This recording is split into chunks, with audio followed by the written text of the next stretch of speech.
2, 1. Okay, good evening, guys. Thank you so much for tuning in. This is the Pokemon International Championships Improving for EUIC video, and joined by me, Bish, Pokemon TCG judge from the cupboard under the stairs again in Suffolk, and I'm joined by our very esteemed East Anglia player, Tubbs. Tubbs, say hello to everyone. Hey everyone, thanks for coming back. I know you all enjoyed the last video, but this one should be even better. Absolutely, and I'm anticipating this video will be slightly shorter than the last one, but really targeted. So thank you there, like Tubbs said, thank you so much for those people who watched the last video on sort of preparing for Birmingham regionals, and it was kind of really aimed at those people that hadn't been to a regional before or hadn't been to Birmingham before and didn't quite know what to expect. And I know so many people it was originally born out of the idea of people from Shuffle just requesting like Q&A, and then it turned into something a little bit bigger. I know so many people at Shuffle found that not only super helpful, Tubbs, but like it made their experience at Birmingham better, like being at locals last night and just catching up with all the people who went to Birmingham, and irrespective of their run, they just all had a cracking time, like just made the weekend of it, like, you know, room shared with friends, went out for drinks the evening before, side events on the Sunday were like a huge hit. I just know like that video and the tips and things like that played a massive part. So, you know, thank you so much for doing that, Tubbs, because that was massively appreciated. No, that's really good to hear. I'm glad everyone had a good time as well. Yeah, it was cracking. I think the general consensus there, especially for those people who didn't maybe do quite as well as they wanted to, was they're hungry for more. They had like an absolutely amazing day, even though they were knackered at the end of day one, and they just want to come back for more. I think that's a real blessing that there are only 3 weeks between Birmingham and EUIC, especially for UK-based players and European players. So this video is designed to be slightly shorter, I anticipate. And we're just going to see in these next kind of 10 days or so, because EUIC, as you see on the ticker at the bottom, begins on the Friday the 13th of February. So it's going to, day one is a week on Friday, so there's very little time but in between both tournaments. And I know that, you know, speaking for Shuffle, I'm sure the same as at Zartu and other stores around the eastern region, most people who went to Birmingham are also going to EUIC because it's just even bigger and better. So really hope that watching this video and hearing the tips that, yeah, I'll share a couple of tips, but mainly Tubbs from his experience will just be really helpful in helping you improve, not just prepare, but improve for the European International Championships in a week's time. So let's get cracking. And Tubbs, a Birmingham recap, but less so, you know, people probably have watched, you know, maybe Azul's recap of, you know, Birmingham or other people's recaps of Birmingham. But in terms of we're East Anglian players, you did this brilliant little summary in the Discord, on our Look East Discord, about just how well players in our region did. So could you just give us a little summary of just how East Anglian players did the other weekend?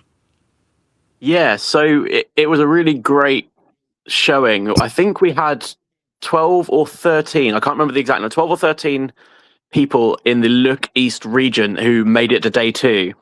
And I worked out the percentage of that. So with the people that were in day two, it was like 2.83% of them came from the Look East region, which, you know, like people are like, oh, you know, that's only like 3%, but that's a massive, like that's huge. And yeah, it was just such a good run. We had 12 or I'm pretty sure it's 12 actually. We had 12 people like in day two. We had 5 or 6 lose their win-ins, so it could have been even more than that. And it's just, yeah, I think everyone had a good weekend, but also a really strong showing for play wise. Absolutely, I think like you were saying about the percentage of people. If you think like, you know, I imagine there's a lot of players who are UK based from London, like big cities like Manchester, yeah, and the fact that our region, like that percentage, and also like reflecting just how big our region's becoming. Like last night, like I know Zatu, like you guys get about, sometimes anywhere up to like 30ish people on a Friday night, don't you? And like when I was at Shuffle last night, we had 30 players in our casual tournament, and then me and Herbie, shout out to Herbie, who made day 2 in juniors.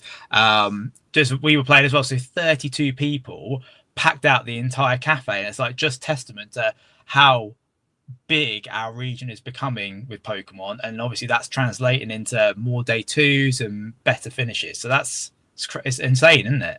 Yeah, for sure. I mean, you guys had like 30 odd, we had 30 odd, Athena had 40 on their Friday night, so that's like 100 people playing Pokemon over the course of 3 days, which is just crazy. When I was speaking to Pike about this a couple of weeks ago, and there was a point in Norwich where the scene had died out so much that there was me, him, and one other player, and we continued that in Norwich and built until we got to where it is today. So it's like, if I could go back in time and tell myself back then that this is how many people are playing, I wouldn't believe it.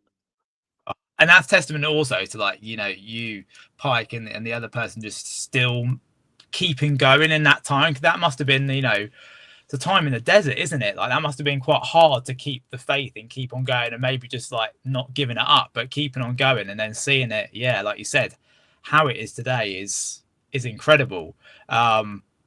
Yeah, and then I suppose then, Tubbs, how about your own personal run?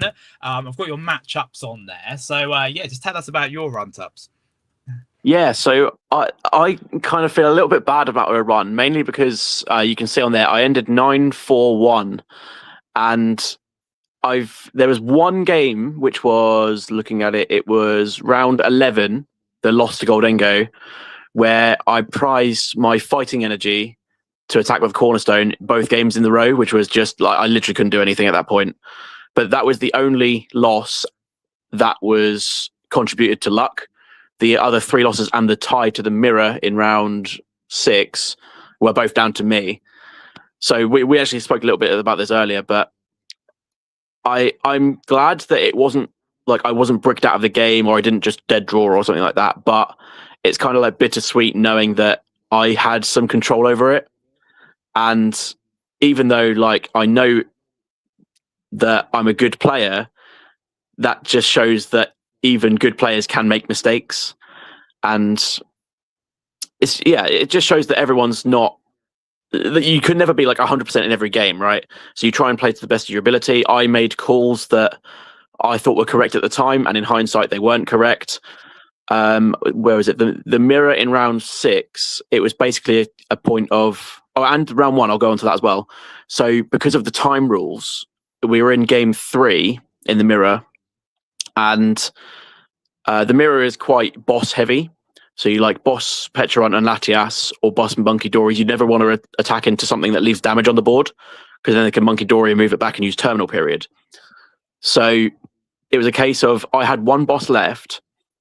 I was trying to push for time because I was winning this game. The opponent had nothing going on. So I bossed his last Monkey Dory with energy and knocked it out with Core of Darkness to go down to 1 prize. He just kind of drew and passed, didn't really like do anything.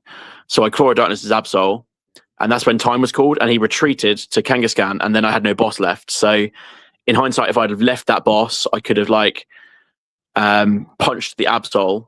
He had 1 Monkey Dory. I could have looked at his hand, discarded something, and then maybe like he doesn't terminal period me. And then I've still got the boss if he decides to retreat and go for a tie. So that was why that was a tie. The Charizard in round 1, that was a similar sort of scenario where I had Cornerstone active, and I had 2 prizes left, and he also had 2 prizes left, and I was just going Demolish into Charizard. And then my next turn would have been Demolish into Pidgeot, and then I had Devolution for game. But I was playing so fast that I was just going draw attack, try and get in to try and get that last turn before the timer ticked over, that I didn't have time to like Iono, because my opponent was a little bit slow, he was a little bit new. So an Iono I know would have just completely put me out of the game and put a tie anyway. So I kind of went for it. Unfortunately, his hand was so massive that he could go Candy Dusk Noir, the Cornerstone in the active to force me to go down to one prize, and he had Moltres and Defiance Band in hand, which knocked out the Cornerstone to then give him the game. So I was kind of rushing because of the new time rule. The new time rules being +3, I don't agree with usually on like a tournament scale, but those 2 games would have been wins for me because I would have played a little bit more slower and more methodically. So that's interesting to know. The loss to Luke Kirkham, the Lucario matchup is literally so bad for the deck that game 1 I got donked. I started Monkey Dory and he killed it. Then we got deck checked mid-round, so I was kind of sitting there like, I know I'm going to lose this game. Like, can I go home now, please? Got deck checked, and then I just got swept. So that's just unfortunate. Luke was the only Lucario to make day 2, and I was, really unfortunate to just pair into him. So, aside from that, the run was really good. Dragapult matchup is obviously very good. As you can see, I won every single one I played. The round 7 against Joe was really interesting because we were both dead drawing game 3, and it got to a point where I had taken out all of his Dreepies and he was attacking with Dust Noir. He had attached a Psychic Energy and a Neo Upper and was using, I think, a Shadow Bind. And it's really annoying because you can't retreat. So I had some like really awkward scenarios, but I managed to enhanced hammer that, and then eventually get rid of it, and then he'd never be able to get like another attack off. So that was a really interesting game. Basically because we both bricked. We had to like figure out some weird lines. But yeah, the other Goldengos were fine. I lost to Eric in round 13 because he had used his Prime Catcher and both Turos. I was Eveltal locking his Lunatone. So I have 3 prizes left. He has 2, I think. So I'm Eveltal locking Lunatone. He goes... Sorry? Deck him out? Yeah, try and deck him out. He has 1 card left in deck.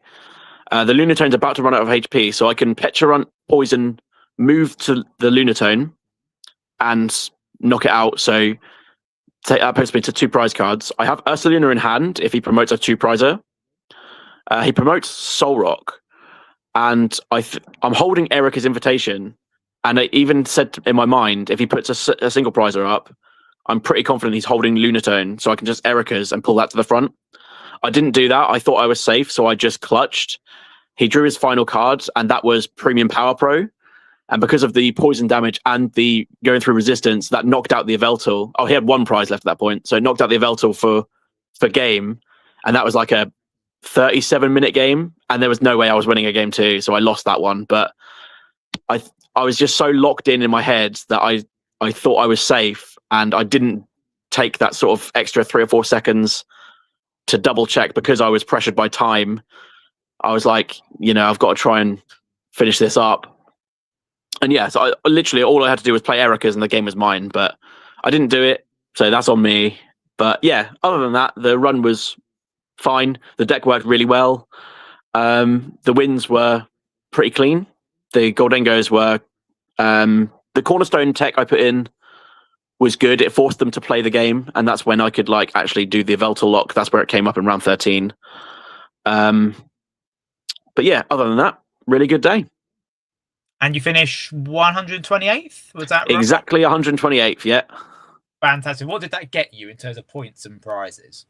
So that got me 80 points and a booster box. Oh, nice. Cracked it open? Or... No, it's still sealed. I've got on my bedside table, there's a whole drawer full of packs, and I've got nearly 100 Phantasmal Flames packs now, and they're only to be opened when a specific scenario happens. I love that, and you know what that scenario is. Yes, and that's a secret. Oh, that's cracking. That's brilliant. So actually, I hadn't planned for this, Tubbs, but now you mentioned it, just very quickly for the players. So at Birmingham, like it has been for this season, it was times called +1 turn. Yeah. Now back to for EUIC to time being called +3 turns like it used to be, but a hard 15-minute cutoff. That's right? That's right, yeah. Okay. Are there any win? You mentioned that there are a couple of games there that could have been a tie or win if it hadn't been if they had been on the the new time rules, or the back to the old time rules, more or less, for EUIC. Are there any conversely that if there had been the old time rules or these new ones coming in that were the old ones, that would have been different? If that makes sense? No, the other games were, especially the Dragapult ones, were like 2-0 in my favour, basically, apart from the one against Joe in round 7. But we still finished with like 10 minutes left. So the only ones that... So like I said in the last video we did, I don't tie often. And it was down to my opponents playing fairly slow that I had to ask them to kind of pick up the pace a little bit, that I actually ended up in that sort of position. So I felt like, even though I'd asked them to speed up, and to be fair, to their credit, they did actually pick up the pace a little bit, they were still slow enough that I felt I had to rush a little bit towards the end.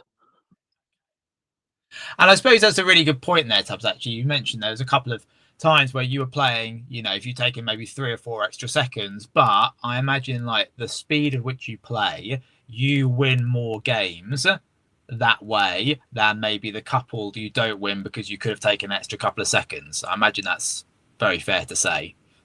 Yeah, so I'm pretty quick in my decision making, and I've kind of like, I know the deck so well, I can kind of plan a little, like a couple of turns in advance. So I kind of know what I'm doing, but because, especially like I said with, I just had Erica's in hand and I could have just played it, I was kind of like rushing, so I kind of avoided the plan that I'd already made, because I knew the timer was creeping up on me. So I don't like longer games because I start to forget what I'm doing, and that's like something I'm trying to work on. I don't know if I've mentioned this before, but I have ADHD, so it's like having a long time period like that is really a struggle for me to keep focused on.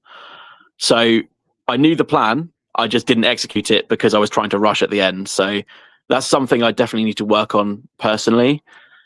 But yeah, the other games, the time rules would have affected those games specifically because of my opponents, but it doesn't affect me otherwise if I have a reasonably paced opponent. Okay. This is a really good point to move on to, because the next slide here, we've got the... Hang on a minute. No, there we go. The deck analysis for Phase 1 in Birmingham. So we see that Goldengo was the most played deck in Phase 1 with 16% of the share. Then it was Dragapult, Duskmar, Charizard. Then Unclassified. You don't see that all the time on the first page of deck analysis. And then you've got a couple of Guardy builds there. So that Goldengo share slightly less than we've seen in like Toronto, but still it was the most popular deck. And I thought it was really interesting. And this is kind of where I'm going to add my own thoughts on this, because I've got a couple of kind of strong opinions, strong kind of thoughts that I've developed. Because I know at Shuffle, all the talk before Birmingham was Goldengo matchup. I know there's a little bit on the Discord as well about how you tech, or how do you beat Goldengo matchups with whatever deck you're playing. And I think there was a lot of fear surrounding Goldengo and a lot of kind of tweaks to decks amongst our local fan base to make sure that Goldengo matchup was more favourable. But if you look at yours, Tubbs, and you know, day one, so or phase 1, in those 8 rounds, you didn't see a single Goldengo. Now, obviously, day 2 was different, and you saw 4 in a row, so it kind of reached that equilibrium. But it just got me thinking, and that was like replicated so much in our Shuffle meta as well. So I have put together this. I asked some of the guys in our group, and a huge shout out to Shuffle players and Ipswich players at Birmingham, you know, especially those going for the first time, like Rob. Shout out to Rob. It's his first regionals. He went 4-4 with Mega Lucario, which he was over the moon with. It was a cracking result. Ricky went 4-4 as well with Cereledge. Like I said, Herbie Jr. made day 2. So he went 5-1 and 2 day 1, which was fantastic. Liza went 4-4. Like, just really strong showing from Shuffle. So I was really proud of everybody there. And I was asked the guys after to put their list of matchups. So there's a kaleidoscope of matchups on there, lots of color, and it largely follows the trends. Goldengo had a big share there, 12%. Dragapult actually was the most played against deck for the kind of Shuffle and Ipswich based players there with 14.9%. But so many of the players remarked on just they played against a lot of janky decks as well. Like, Danny opened up, he was playing Zoroark. and he opened up against Team Rocket Spidops, and he couldn't believe it. You know, we've got a couple of Mega. You played against the Mega Sharpedo, didn't you? There, Tubbs on. Yeah, I did. Yeah. On 4. You know, just there was a Concorder there, a couple of Venusaurs. And it just got me thinking that, you know, we always look at these meta shares and we're like, okay, Goldengo's the most played deck. But when you're sitting across from your opponent, round 1, yes, you've got a 16% chance of facing Goldengo, but you've also got an 84% chance that their deck is not going to be Goldengo. And obviously, as the rounds go on, those statistics change. Like if all the Goldengo players win round 1 and all the Charizard players lose round 1 and you won your round 1, then you've got a statistically higher chance to face a Goldengo next round. So I know statistics do augment, but just generally as a simple rule of thumb, like there is still an 84% chance that you are not going to be facing Goldengo. And like we see that in that day 1. Obviously day 2 was very different for you, Tubbs, and you saw 4 in a row. But it just got me thinking that, you know, and we'll go into sort of the improvement phase of this video, that, you know, tweaking your deck so much in anticipation of one matchup. I just think more often than not, especially for our players who, shout out to Paul Myers, he made day 2, which was fantastic. But, you know, our players who are probably just looking for a realistically strong day 1 showing, that matchup that you fear, you might just not end up facing it at all. What are your thoughts on that? Yeah, that's exactly right. And I think I mentioned in the last video that you can see some proper janky stuff the first couple of rounds. And obviously that came true for poor Danny. So I have got 3 things I want to mention as well. The first one was looking at my matchups just then. You can see it wasn't until round 10 that I saw a Goldengo. So including this regional and Lille, it was 25 rounds before I actually saw a Goldengo. Even though it was the most played deck both times. Yeah, all the talk. Like I know we did a little bit on the Discord, and I imagine like you guys at Locals are talking a lot about, you know, Goldengo matchup, but it was 25 rounds without seeing it. Yeah, 25 straight rounds and then 4 on the bounce. So yeah. And I would have won all 4 as well, obviously, with the things that happened. But the next thing as well is Kane made his first day 2, and I think he paired against Paul Myers in round 2 of day 2. Oh, really? Oh, great. Yeah, and it was a Dragapult mirror. So I thought that was really funny. Fantastic. Yeah, like you say, there's no real guarantee that you're going to hit anything. I mean, you can only prepare for what the statistics show you. And the Goldengo actually went down, didn't it? It was 20% in wherever the other regional was in America, Toronto, and yes. 16% here. So European players tend to favor Dragapult or more draw/consistent decks anyway, even though, like, I know Goldengo is that as well, but Dragapult's more like a strategy deck, I guess. Yeah, so even though you can see like Goldengo or Dragapult, that's 7% unclassified. I don't think I can't remember the last time I saw an unclassified on the day 1 chart. Yeah, it's usually in, like, you know, when they do the best of the rest ones, you might get that like the 3% at the end of that best of the rest or something, but not on like that first page. Yeah.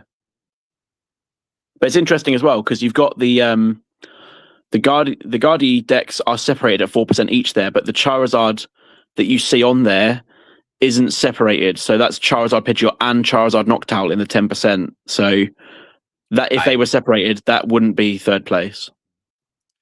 And I suppose, like, you know, if you're going into, you know, you've got your deck you want to play, but it's got a weak Goldengo, weak Dragapult, and weak Charizard matchup, then you're like, well, actually, then that changes to you've got a 40% chance that the person opposite you is playing a deck that you're unfavored in. So then you might start to change your thought process. But if it's just like one matchup, you know, I think I'll go on to this. You know, I think it's far better to try and learn how to play that matchup rather than breaking your entire deck just in the hope that, you know, just in the chance that you will face it. And, you know, 16%, you know, statistically, you know, yes, you probably should have seen one day 1, but, you know, statistically, it would have only been like 1 maximum, wouldn't it? You know, in terms of 16. Yeah.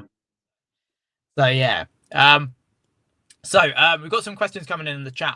I'll kind of cover those towards the end, unless it kind of naturally moves in. So I'm going to kind of go out on a limb here. Okay, so I want to say something that's maybe a little bit different. I haven't actually prepped Tubbs for this, so this is a little bit new for him. But I'm a teacher. I'm a teacher at heart as well, so I like learning and thinking. And I was thinking about like what players' expectations should be going into EUIC. I think about some of those players who in our local community who did better than they thought they would do. And then those players, either if they're more experienced or, they've just, they perform well enough at, locals, challenges, cups, but they went to Birmingham and then did a little bit poorer than they expected. And, what should their expectations be going into EUIC? And I've recently been reading this book by Daniel Kahneman, who's a winner of the Nobel Prize, called Thinking Fast and Slow. And it's something that one of my colleagues recommended at work.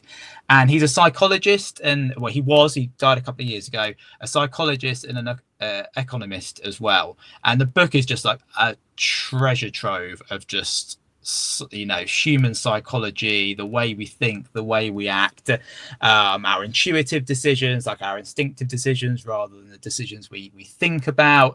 But there's one chapter in there that kind of sticks out to me, and he was recalling his time as early on his career in the 1960s, and he'd been invited to talk to a group of generals in the Israeli Air Force and his talk was about how rewarding positive behavior motivates soldiers. So you should reward people for the good things they do, because that will encourage them to do more of it. And he says, he cited lots of scientific research, the same as humans, in animals, in rats, that reward is a motivating behavior.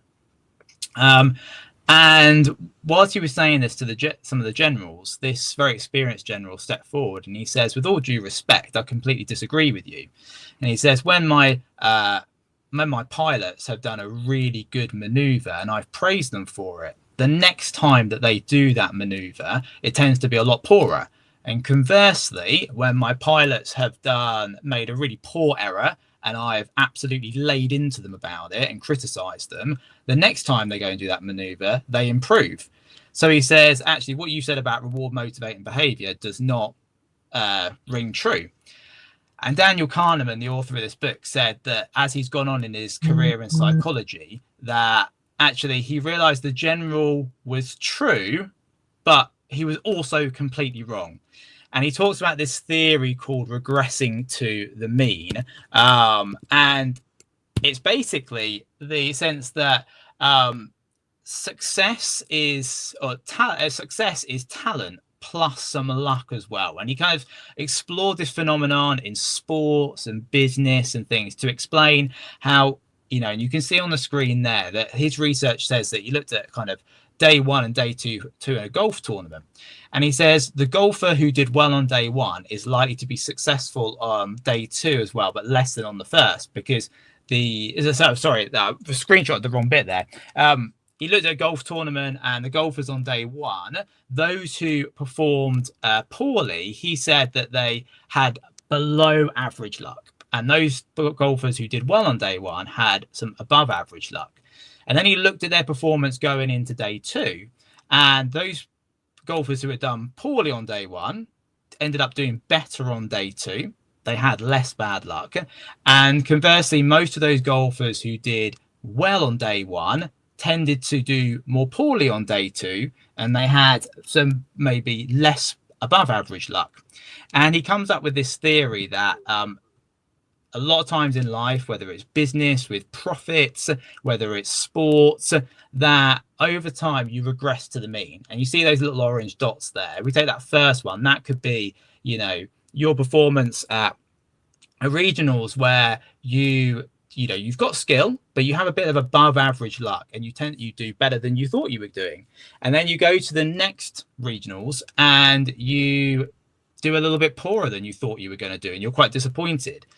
But he says rather than looking at those individual results, what you should look at is that dotted line in the middle, the mean, and look at the mean value of the event. So in terms of Pokemon, you'd be looking at maybe the match points you get over regionals. You know, say you've done 5 regionals, add up all those match points, divide them by the regionals you've done for that season, and then you look at whether in last season when you found that mean, whether in this season your mean has improved. So rather than looking at it from a regional to regional aspect, you look at it, okay, what was my mean last season and has my mean improved? Whether I've had bad luck in a tournament or good luck in a tournament, is my average improving? And he comes up with this kind of hypothesis that success is luck and great success is a little more talent and a lot of luck. And I think it's something that we don't like to think about, but I think it's so pertinent to Pokemon. Like, Pokemon is a lot of talent. You know, it's a lot about skill, and we can improve our skill. And this whole video is about improving our skill. But we also know that Pokemon's a card game, and there's a luck element to it. Like, there's a luck element in the opening coin toss, you know, especially in those mirror matches where, you know, I hear about it with a lot of Bolt players that play the mirror matches. Like, basically it goes down to the coin toss. About your prizes as well. Like, I remember that, you know, I don't know if it was an international tournament or regionals where Piper Lapine got to like top 8, top 4, and then she just prized 3 of her Gimmigholes, you know, just terrible luck. But actually, yeah, luck is involved in Pokemon, and those tournaments you do kind of better than you thought you were going to do. Yes, it's your skill, but there's also, you probably had a bit of above average luck, and that's fine, you know. And I'm thinking that some of our players who did better than they thought they were going to do, you know, our shuffle players, maybe those who went 4-4, maybe, you know, and this whole video is about not focusing on that luck bit, but focusing on that talent bit, and what can we do in the next 10 days to improve the talent and skill of the deck that you're choosing to play. But also that there is a chance that you might not, you know, that the EUIC doesn't go quite as well as Birmingham did, but to not get too down about that, but to look at that mean level, you know. And I look at my own, you know, level as a player. You know, in my first season, I was probably averaging out, you know, 3 match points looking at cups, for example, and now I'm probably averaging out about 6 match points. And I can see that that's, you know, doesn't sound great, but I can see chart my improvement as a player. And I was thinking about you, Tubbs, you know, when I was listening to the podcast, you know, a couple of years ago, and what, you know, generally when you got, you know, you and Drake and Michael went to regionals, and what your general results, you know, were at that time. And then like hearing about your regionals in this season, and I feel like your mean average has absolutely increased, where day 2 is more of an expectation these days. And, you know, looking at some of those players on that list that you posted in the Discord of those who made day 2, like consistent day 2 showings like Mike Ellis, for example, and Drew Stevenson and some others there, that rather than focusing on, you know, tournament to tournament, some where you place really high, like top 32, some that you place a bit lower, top 128. And I know you were saying before that we went online that you were slightly disappointed at that. You know, you're hoping for a bit better, but actually looking at your mean score over the time, really helpful to see how you progress. So kind of with that in mind, I don't know what your thoughts on that are, Tubbs, to kind of introduce a bit of psychology there, but also, like, you know, rather than us focusing on that luck element, which there will be a part of that for every player, whether you have above average luck or below average luck, focusing on that talent bit there in the next 2 days in terms of improving skill. Yeah, I think that's really interesting, because I have this sort of theory where, especially like when you're testing with other people, or when you're playing, or especially playing on live, is that when you get a bad hand, that's the luck element, and the talent element comes from, can you play out of it? Are you a good enough player to recognize what your outs to win are, what your outs to recognize your outs to get into the game are, and just being able to play out and then secure a win from such a bad position. A lot of people will go, really bad. I can't do this. Oh my God, right, it's over. And then they just scoop. And that's where you'll just get that when with that first quote is just success, like talent and luck.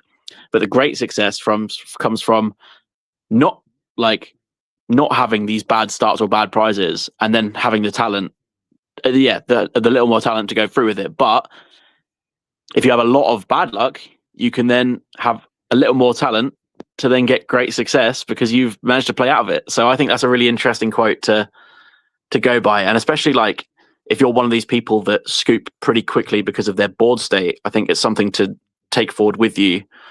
That yes, I know we've spoke about scooping and when to do it, and it is such a skill, and that's the reason why. But also recognize that there are outs for you to get into this game, and at what point should you scoop to go into the next game. So that was a really interesting. I really enjoyed that segment. So thank you, Stephen, for that one. No problem. I absolutely encourage anyone to read the book as well. It's like super fascinating. Whether you end up agreeing with the insights or not, it's like super fascinating. But yeah, and I think that's so true, Tubbs, isn't it? Because even like we all have bad luck in tournaments, but you are thinking about, yourself and those other players in our region who are, very successful. Even a bad tournament for them is probably better than my best tournament. Like, they can still have bad luck, but they know their deck so well. They're so experienced. They've got that talent that, like you said, they can kind of steer their way out of difficult situations. Sometimes there is a time to scoop, and like you said, there's a talent in that itself. But often good players can buy themselves that time, can make that move where other players might not necessarily do that. And I suppose kind of going into these next 10 days then, Tubbs, and in terms of that talent and skill, what should people be doing in these next 10 days in terms of deck choice? Like sticking with a deck, is it changing something that's easier like for them, like in terms of what they know better? Is it just like spamming live? Is it more in-person testing or targeted testing? Like maybe what are you doing the next 10 days? Because you mentioned some kind of personal development points that you're kind of working on at the moment. But just generally, like what would you encourage the players in our region to be doing in the next 10 days if they're, playing day one at EUIC? Yeah, and it's a really interesting point because we were originally supposed to have Ascended Heroes being added to EUIC. And firstly, if we're talking about that point, I actually fully agree that it shouldn't have been legal. I think it would have been an absolute pain to get what you needed. I don't think it would have changed the meta much by like decks as much. It'll just be like include Pokepad and stuff. But that's another conversation. Because we don't have that, I think it's a really interesting point where we could see the exact same metagame pasted from Birmingham. We do have Seattle regionals this weekend, so that will give us the final sort of percentage points of where the meta is sitting in terms of what decks are doing well. So will Goldengo hold up at 20% like it did in Toronto?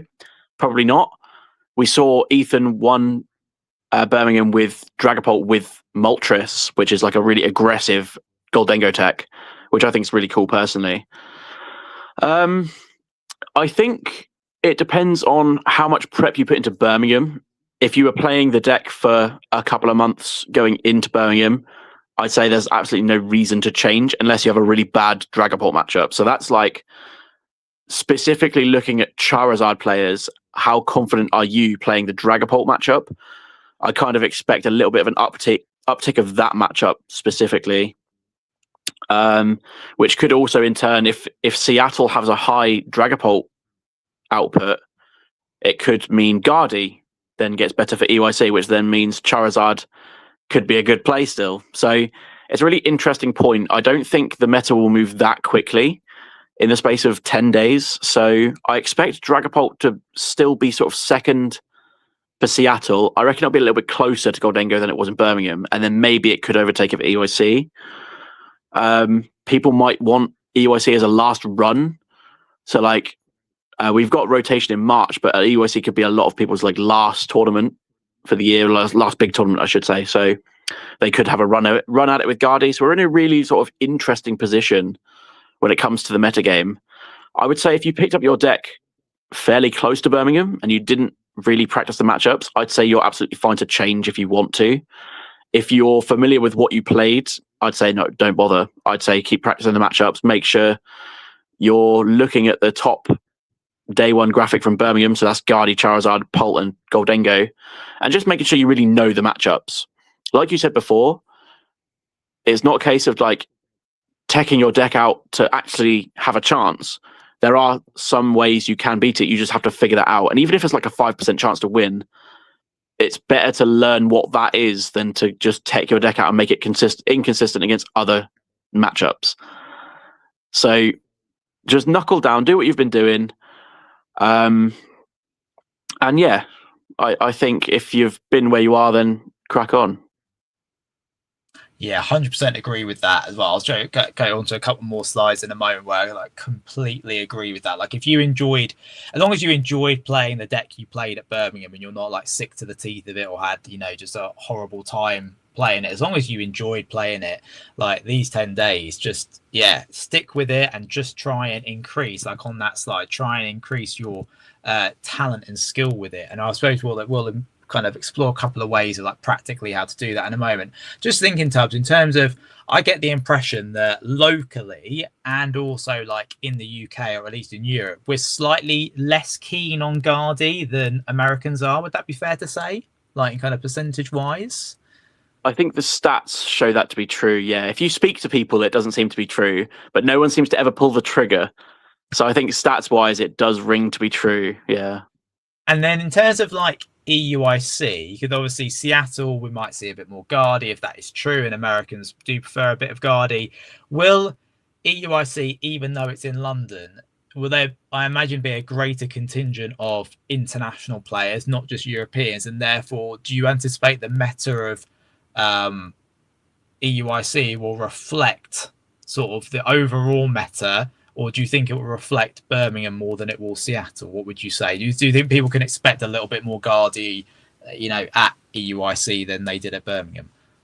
Yeah, I would say so, because if you think like there's only 3 international events a year and EUIC is the second one. So it's like bang in the middle. It's in February, so people have had their January payday. So people would have paid for it beforehand. They're willing to splash a little bit of cash now. No one really does LAIC unless you've been there before. And NAIC is all the way at the end of the season. So I think EUIC is one people plan to go to a lot. London's a really easy place to get to as well. So I think, yeah, if you can take the day one graphic from Birmingham and the day one graphic from Seattle, add it all up, you could probably make a pretty good guess of what it's going to be for EUIC. Yeah, that's true. I mean, I don't know what your matchups were like at EUIC last year, but I came up against 2 Americans in the 9 rounds, but like, that didn't happen at Birmingham. So yeah, definitely more international players, at least from my experience. Yeah, so I paired 4 American players last year, I think.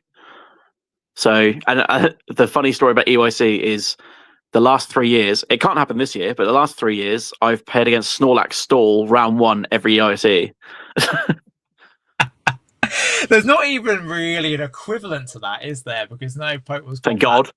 Yeah, apart from, was it a stage 2 Omastar that's got that ability or something like that? Like, it's just not played. But yeah. I remember at EUIC, saw, you know, open up against somebody who's playing Snorlax. I thought, okay, we've done this matchup. Then they cracked out the was it Milotic EX that stops Terra Pokemon from attacking it or doing any effect? Yeah. Deck with Terra Pokemon. So it's actually absolutely, I should have just scooped immediately and just had a nice hour off rather than trying to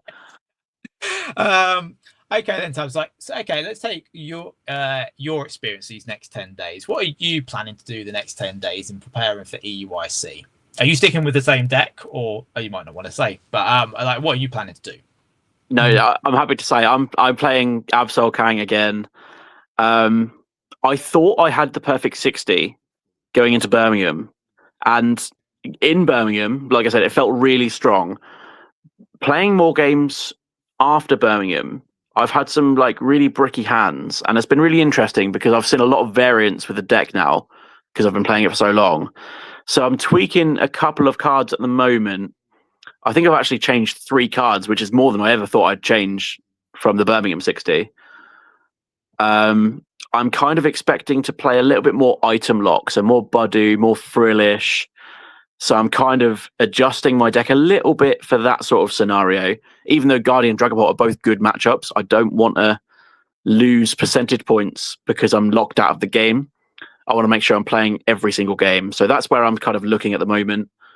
I've kind of some of the first change I made was dropping a poker gear for a Cypher Maniac.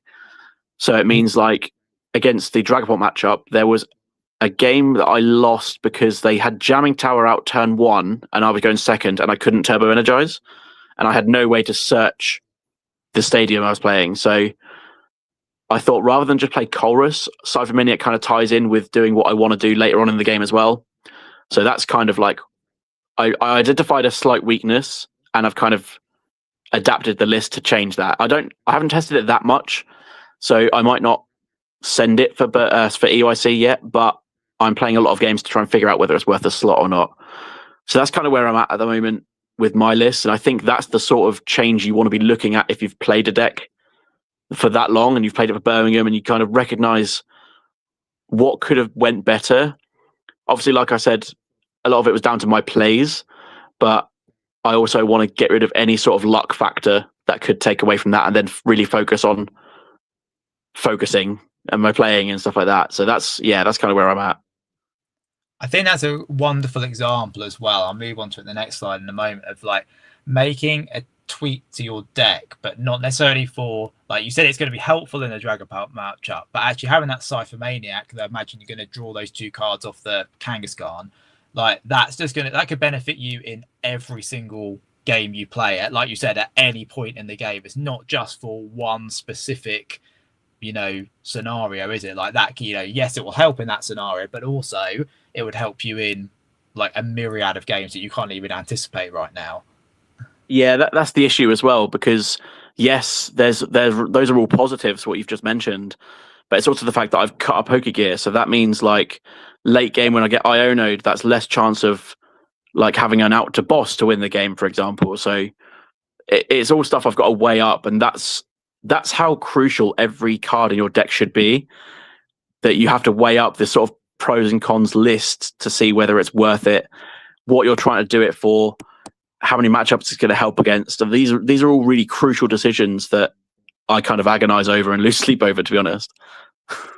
I love you said that, Tubbs, because that, like, my next slide there are kind of my tips was like to school, like, rather than changing your deck right now, unless you absolutely hated it or like majorly reconstructing it, is just in these next 10 days, the deck you played at Birmingham, as long as you enjoyed it, just learning how to squeeze the most out of your 60 cards. And like you said, Tubbs, like, you should get to a point where you hope to get to a point with a deck, especially with a deck that you love playing, where you can get the most out of every single card. Because we all know that, like, I could take towards 60 of a deck that he's playing, and Tor could take exactly the same 60, but I'm not going to do as well as Tord, because he like, not only has he got the talent, but he knows how to squeeze the most out of every single card. And I think this was really highlighted I think this was in Toronto.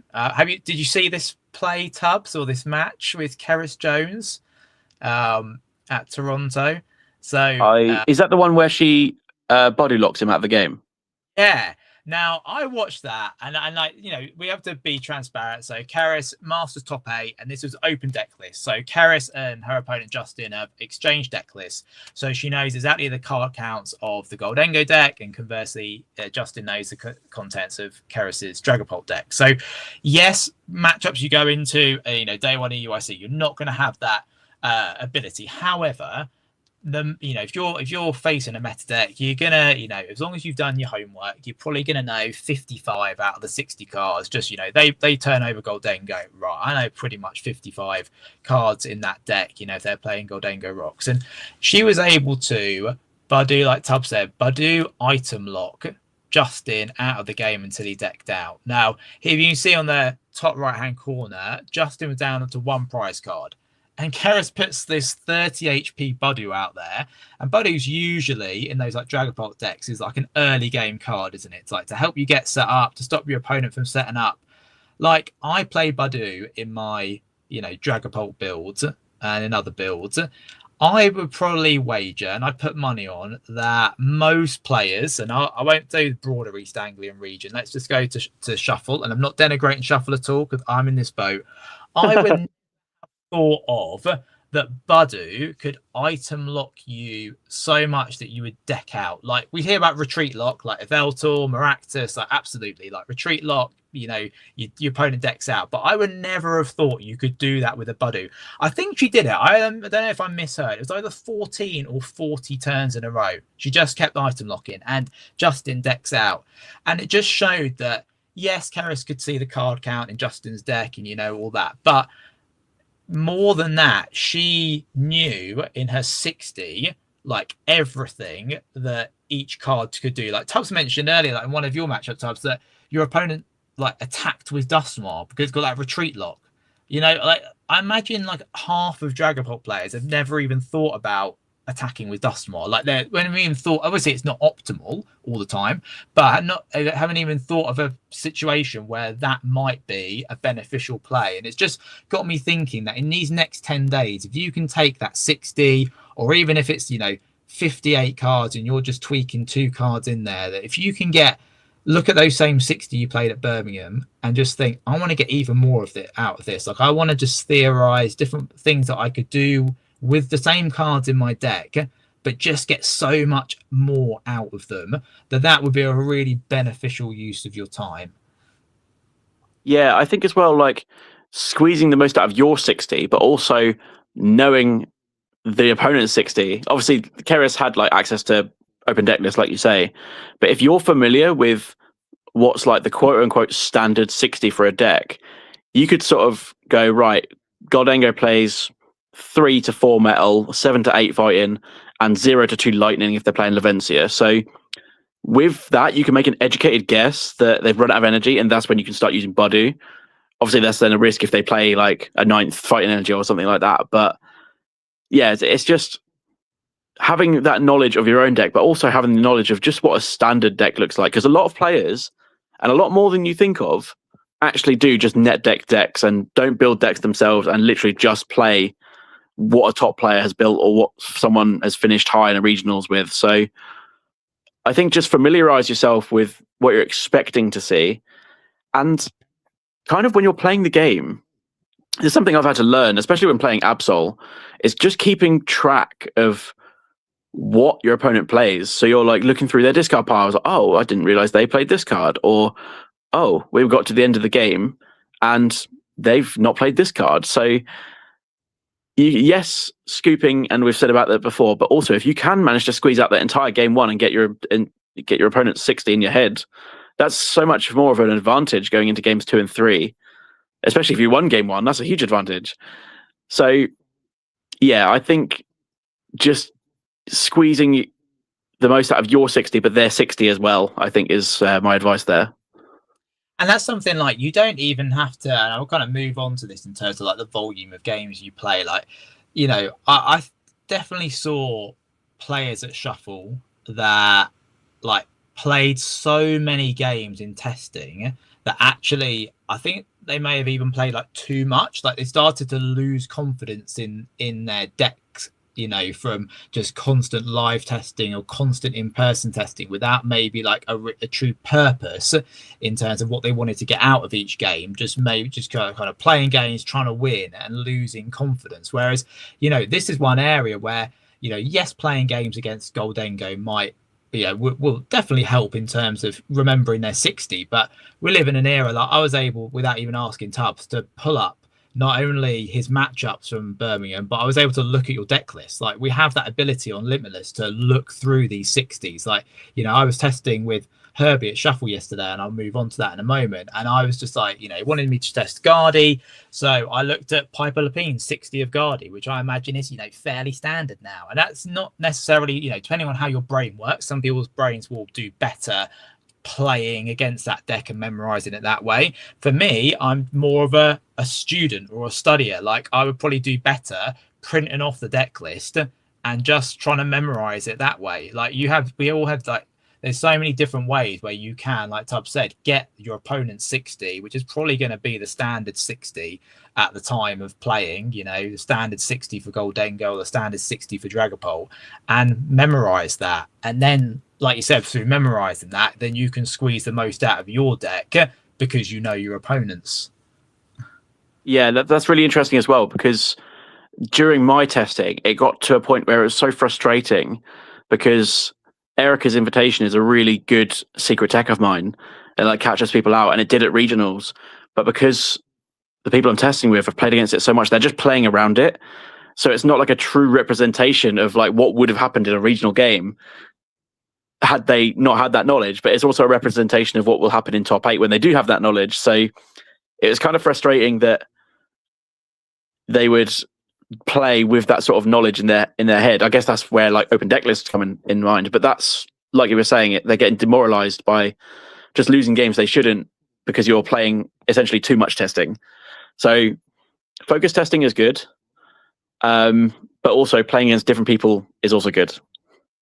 Yeah, I think about that because I'm, it's no secret in local circles. My favorite deck, it's my own deck I put together, is Tsarina Dragapult, and Tsarina's rotating, and I'm very sad about it.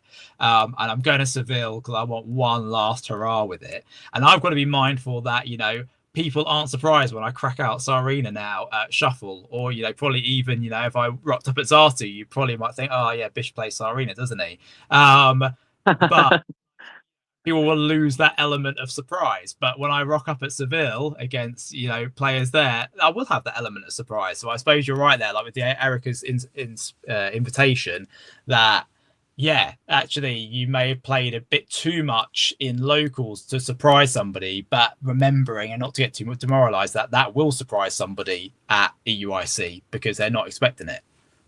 Yeah, and it also gives you the feel of like, let's say make top 8. Now they have that knowledge. So it's like, right, now that they have that knowledge, I've now got to make a new game plan because they have this information and they're doing these sort of things to discard their basics or whatever it may be. So yeah, it's kind of like, don't get demoralized because the information is still valuable. Yeah.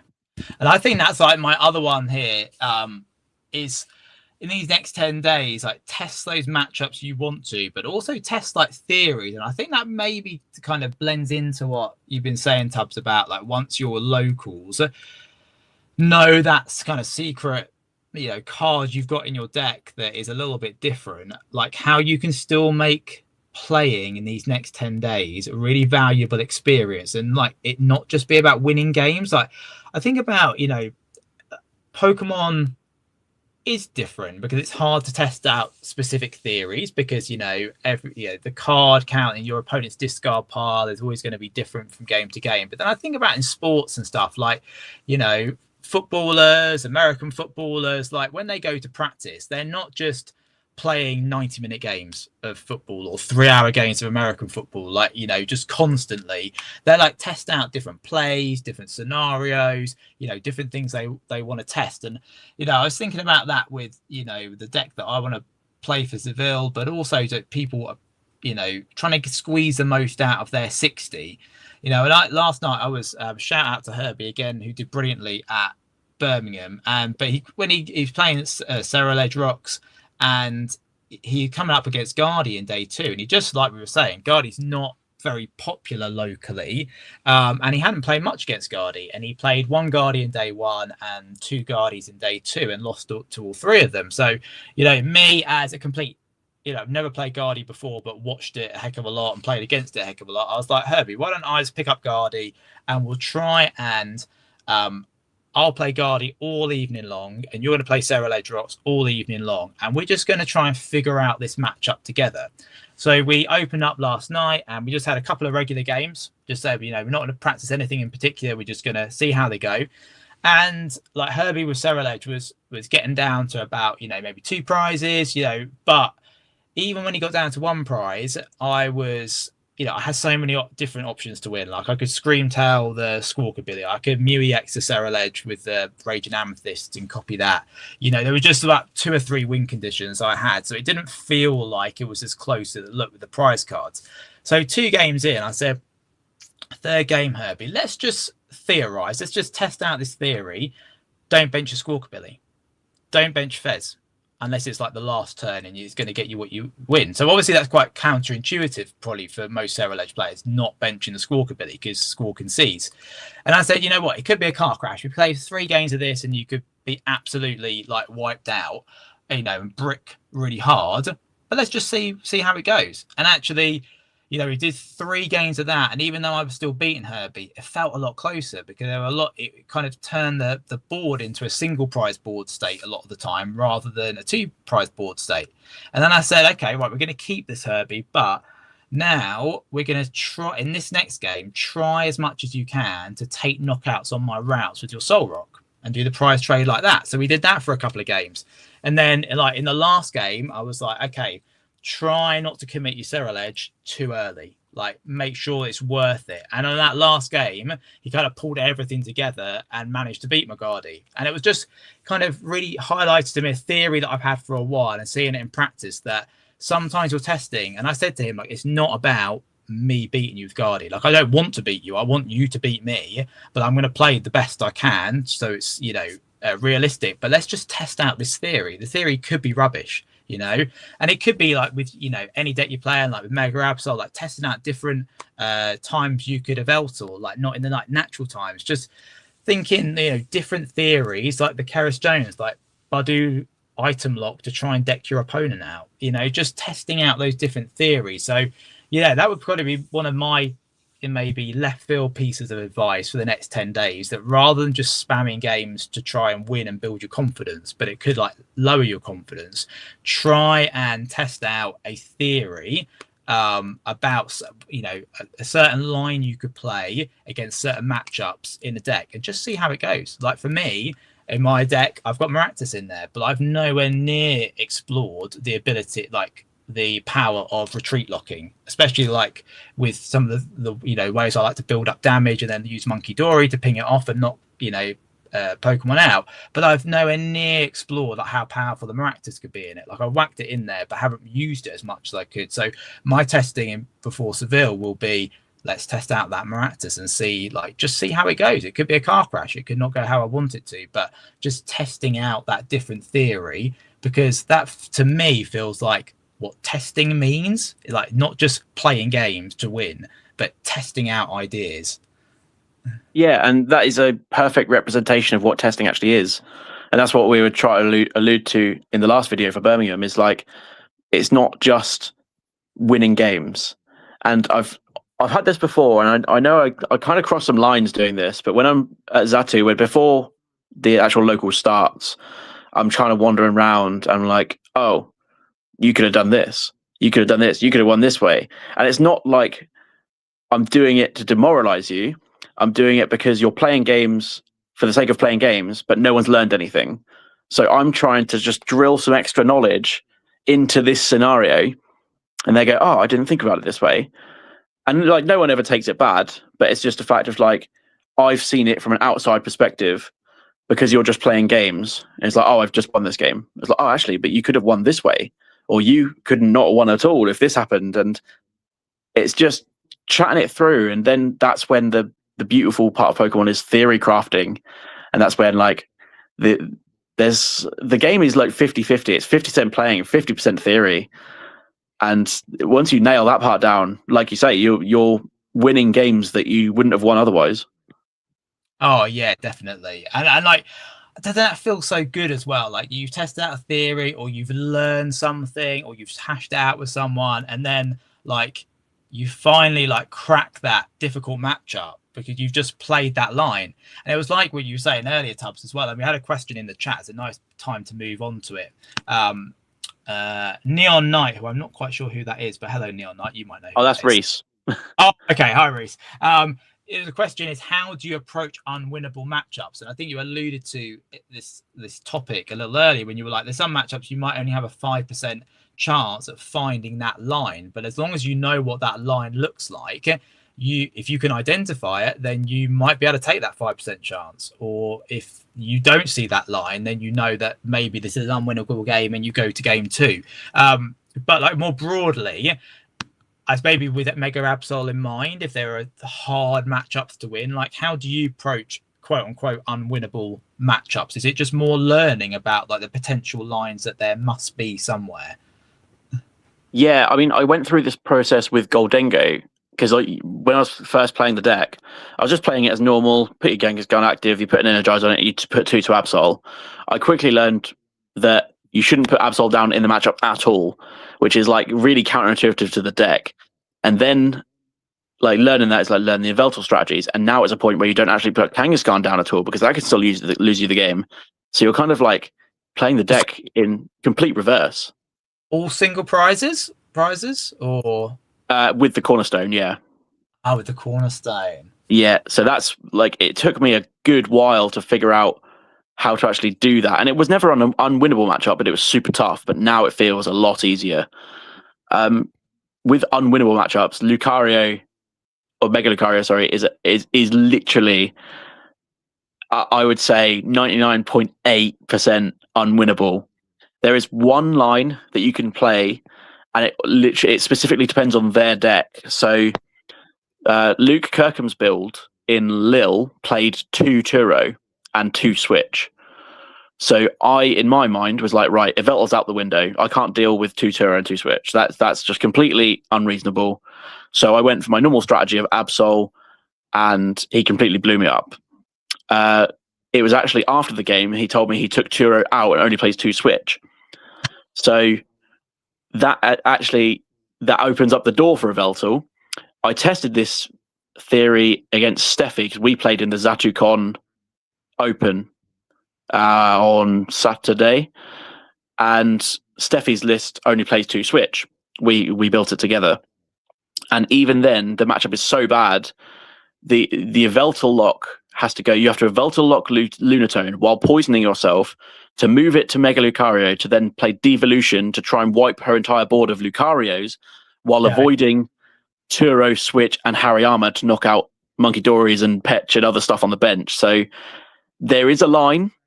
I've yet for it to work, but I think approaching unwinnable matchups, it's still worth playing because your opponent can just brick. Like there's always that chance that they just draw past for 3 turns. So I think depending on what your deck is and what the auto loss is, you can definitely figure it out. But there's always you just roll the dice that they brick.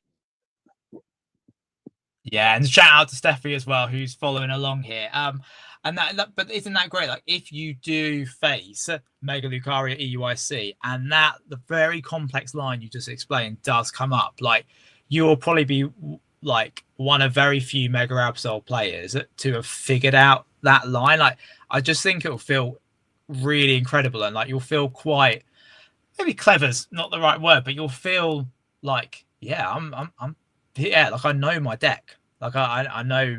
Yeah, I think that's great. Yeah, I mean that's an interesting point as well, because if I face it at EUIC, they won't know that I'm playing Devolution specifically. So there's a chance but there's also a chance that they go, okay, I see what you're doing, I'm going to scoop, and then they play games 2 and 3. So that's like a skill on their part. But yeah, there's definitely a chance, and like I say, they can always brick, but unwinnable matchups, you just take it on the chin sometimes.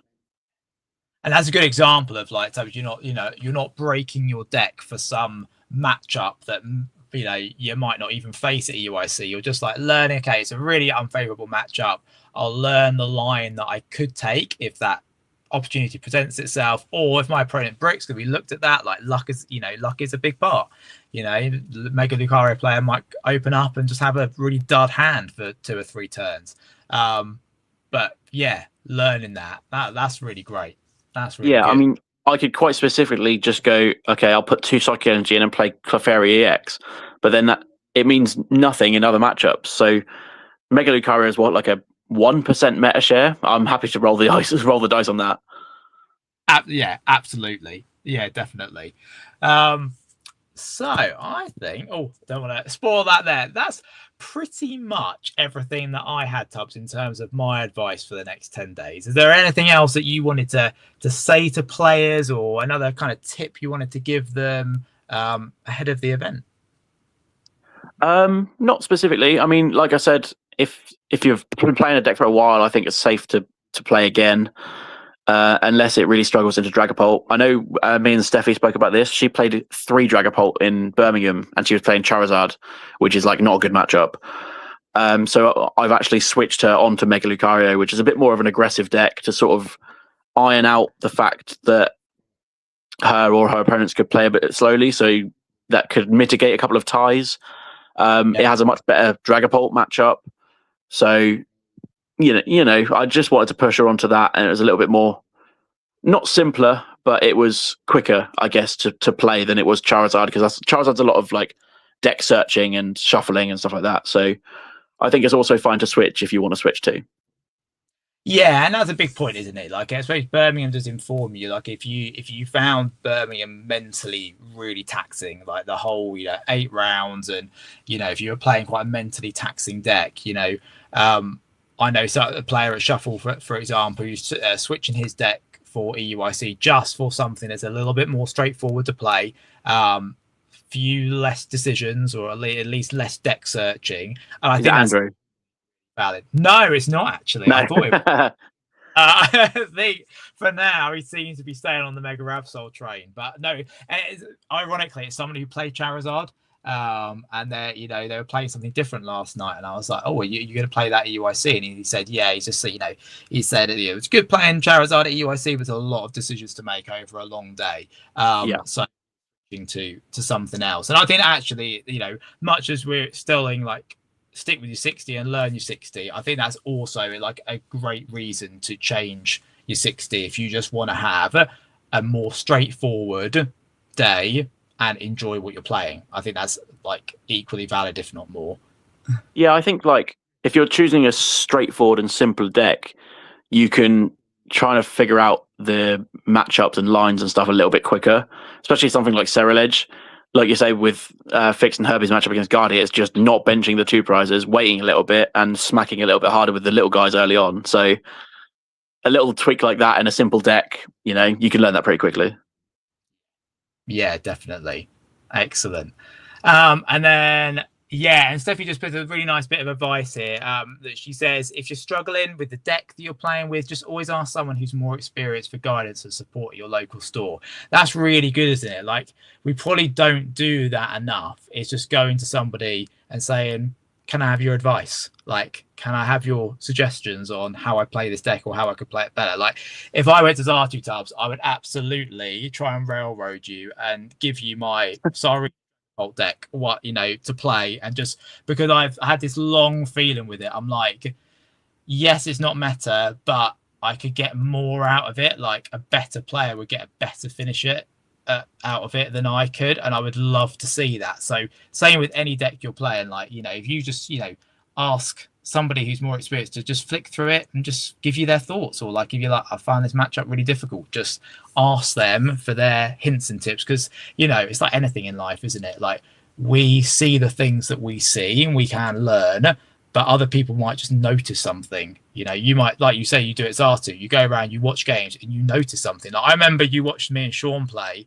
at Zatu Cup in December, and I was like waiting for one line to come up, like, and it didn't come up, and then you mentioned to me, like, if you drawn that, you would have won that game. And I was like nodding my head to you, but I was thinking, really? I don't think I'd seen that. But so like, other people, especially more experienced players, see things that you just don't, sometimes when you heat the battle, or you're on a string of difficult defeats or something, you just don't see yourself. So yeah, absolutely, I agree with you, Steffi, there. Just ask people, and we probably don't do it enough, but we'll definitely benefit from it if we do.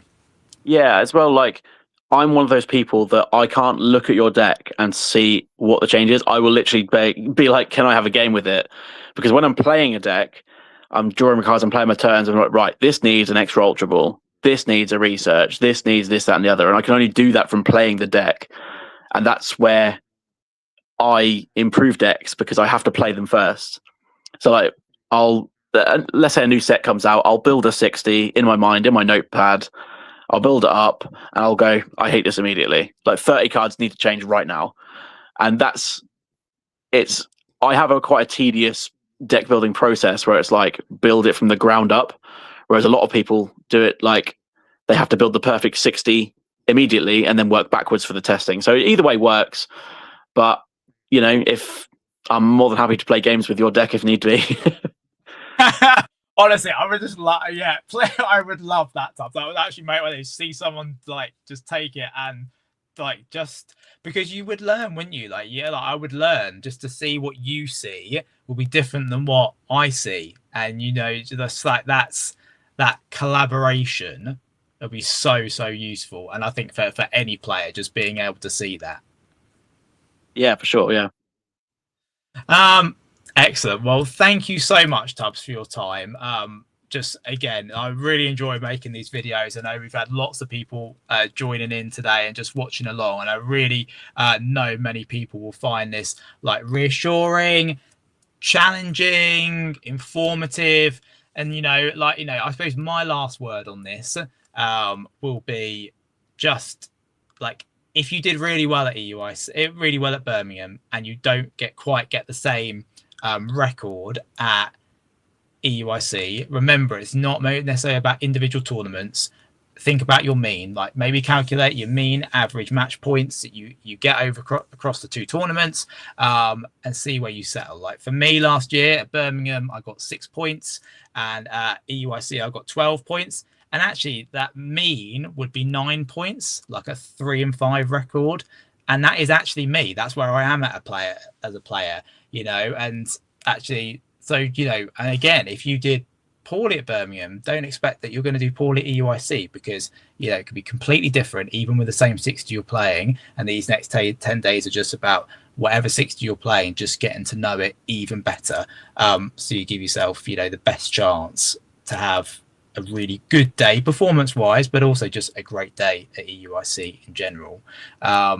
So yeah, massive thanks, Tubbs, for your time as ever. I know the community just find it super helpful, and like I said on the Discord as well, and many people concur to this, you are just such a galvanizing force in our East Anglian region. So thank you so much for giving up your time to do videos like this, and the posts you put in the Discord, and just everything to kind of merge in Norfolk and Suffolk and the wider Eastern region together. It's just super appreciated. So thank you, Tubbs.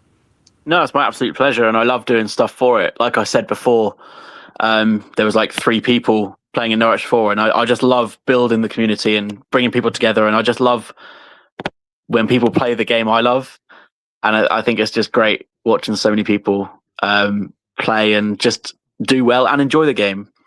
Also, just real quick, following on from what you said about EYC, if you had a bad run at Birmingham, don't immediately switch your deck thinking it was the deck. Make sure you identify what it is that went wrong in Birmingham, whether it was a list issue, a deck issue, or a play issue.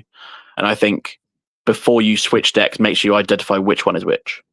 Yeah, definitely. And I think some instant feedback for shuffle players, that it was also like, sometimes it was even though we mentioned it in our video, like it was a food issue, it was an energy issue. It was like, healthy to make those decisions with the deck. Like, and I know that I can relate to that as well. Like if I haven't eaten in between rounds and had my cup of tea at midday because I work like clockwork, like if I've not had my cup of tea by 1 o'clock, I'm going to be making really poor decisions the next game. Whereas I've like my brain's clearer, and so it can actually be like all those things Tubbs said, plus did you look after yourself, like to be able to play the best you could do.